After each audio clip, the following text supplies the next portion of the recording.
திருநெல்வேலி மாவட்டம் பாளையங்கோட்டையில் கல்லூரி மாணவியை மது அருந்த வரும்படி கட்டாயப்படுத்தியதாக அளிக்கப்பட்ட புகாரில் ஒரு பேராசிரியரை கைது செய்து மற்றொருவரை போலீசார் தேடி வருகின்றனர். மேலும் விவரங்களை நம்முடைய செய்தியாளர் நாகராஜன் வழங்கிட கேட்கலாம். நாகராஜன், வணக்கம். இந்த புகார் தொடர்பான விரிவான விவரங்கள். நெல்லை மாவட்டத்தை பொறுத்த வரைக்கும் கல்விக்கு சிறந்தது தென்னகத்தின் ஆக்ஸ்போர்ட் என்று அழைக்கக்கூடியது பாளையங்கோட்டை. அந்த பாளையங்கோட்டையில் கடந்த சில நாட்களாகவே பள்ளிகளில் இந்த மாணவர்களுடைய பிரச்சனை என்பது பூதாகரமாக எழுந்து வந்தது. இந்த நிலையில் எதிர்பாராத விதமாக சேவியர் கல்லூரி, அதாவது இங்கு இருக்கக்கூடிய தனியார் கல்லூரி மிகவும் பெயர் பெற்ற கல்லூரி, நூற்றாண்டுகள் பழமை வாய்ந்த கல்லூரி. அந்த கல்லூரியில் பணிபுரியக்கூடிய 2 பேராசிரியர்கள் அங்கு படிக்கக்கூடிய மாணவி ஒருவரை மது அதாவது மது குடிப்பதற்கு அழைத்திருக்கிறார்கள். அதுவும் அவர்கள் செல்போனில் உரையாடல் என்பது காவல்துறைக்கு புகாராக அளிக்கப்பட்டுள்ளது. இந்த புகார் அளித்த மாணவியின் பெயர் வெளியிட விரும்பவில்லை, அவர் வெளியிடக்கூடாது என்று தெரிவித்திருக்கிறார்கள். இந்த நிலையில் சம்பந்தப்பட்ட 2 பேராசிரியர்கள் மீது துறை ரீதியான ஒரு நடவடிக்கை எடுக்கப்பட்டிருக்கிறது. அதாவது 2 பேராசிரியர்களும் டிஸ்மிஸ் செய்யப்பட்டிருக்கிறார்கள்.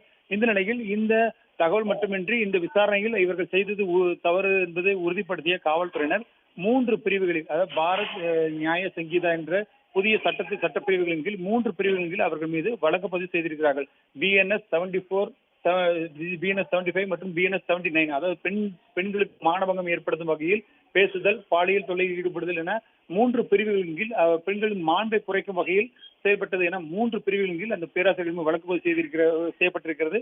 இது அவர்கள் பிணையில் வெளிவர முடியாத பிரிவுகள். எனவே அவர்கள் இருவரையும் கைது செய்வதற்கான முனைப்பில் இருந்தார்கள் காவல்துறையினர். அதில் நேற்று இரவு வரை தேடியதில் ஒரு பேராசிரியர் கைது செய்யப்பட்டிருக்கிறது. மற்றொரு பேராசிரியரை காவல்துறையினர் தேடி வருகிறார்கள். இதில் ஒரு பேராசிரியர் பேர் செபாஸ்டியன், மற்றொரு பேர் பால்ராஜ். இப்ப செபாஸ்டியன் கைது செய்யப்பட்ட நிலையில் 2 பேராசிரியர்களுமே தூத்துக்குடியிலிருந்து நெல்லைக்கு பணிக்காக வரக்கூடியவர்கள் என்பது தெரிய வந்திருக்கிறது. இந்த நிலையில் 2 பேராசிரியர்கள் கல்லூரியில் பாலியல் விவகாரம் தொடர்பாக கைது செய்யப்பட்டிருப்பது மிகப்பெரிய ஒரு பரபரப்பை ஏற்படுத்தியிருக்கிறது. பாளையங்கோட்டையை பொறுத்த வரைக்கும் கல்விக்கு பெயர் போன பகுதியில் தற்பொழுது நடைபெறக்கூடிய ஒவ்வொரு சம்பவங்களும் மிகப்பெரிய ஒரு கல்விக்கு எதிரான, மாணவர்களுக்கு எதிரான ஒரு அச்சுறுத்தல் ஏற்படும் வகையில் இருக்கிறது.